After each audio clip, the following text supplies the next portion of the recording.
I don't know about you guys, but I know that in my high school, Juneteenth was never covered. So I figure that in this time we're in together, let's learn together. Juneteenth is the oldest nationally celebrated commemoration of the ending of slavery in the United States. In fact, many people refer to it as our nation's second Independence Day. On June 19, 1865, Union soldiers led by Major General Gordon Granger landed in Galveston, Texas, with news that the Civil War had ended and that the enslaved were now free. An important thing to note here, though, is that this is 2.5 years after President Lincoln's Emancipation Proclamation. There are several reasons as to why, or thoughts as to why, the Emancipation Proclamation had little impact on Texans. One thought is that slave owners simply did not tell their slaves about it. Another thought is that it was due to the small number of Union troops to be able to enforce the new executive order.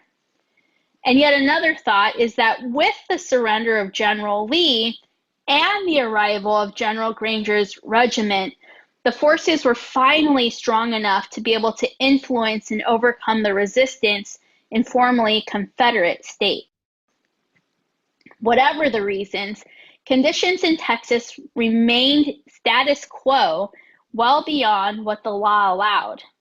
Recognizing the slaves in Texas had in fact not been freed, Major General Granger made the following declaration. The people of Texas are informed that in accordance with a proclamation from the Executive of the United States, all slaves are free.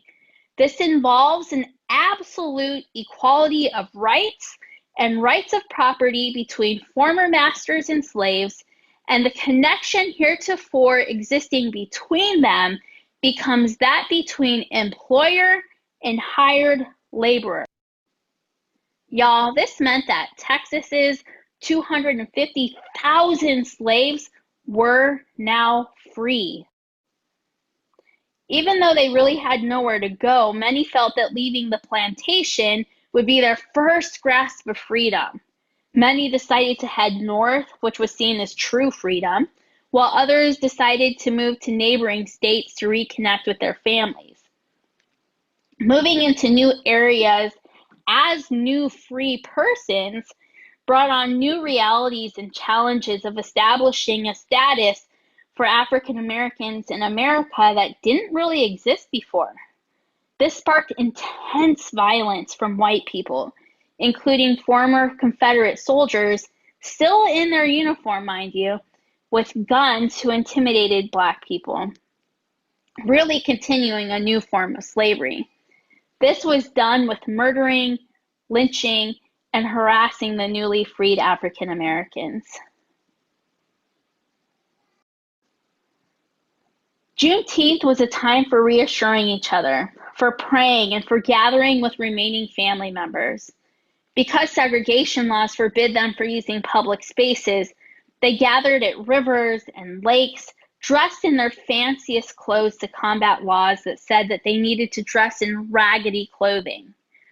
There were barbecues, strawberry soda and strawberry pies, as well as red fruits and red velvet cake to recognize and commemorate the blood that was spilled during slavery.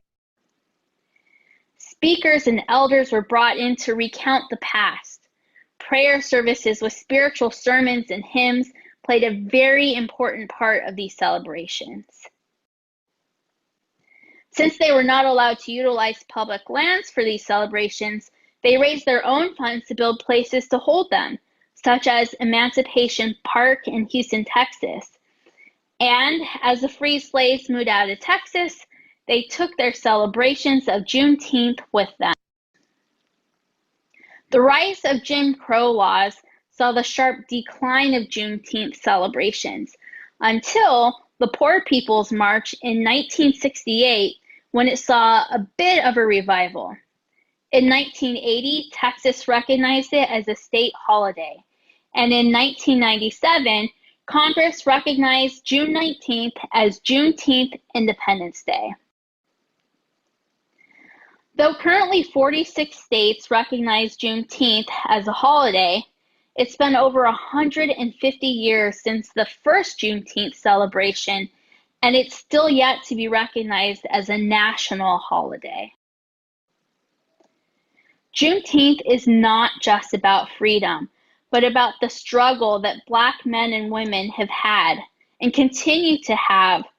One of these was 99 years ago in a massacre in Tulsa, where white mobs attacked Oklahoma's Greenwood district over 2 days, destroying millions of dollars worth of property and killing more than 300 African Americans. This is still considered to be the worst racial violence in American history.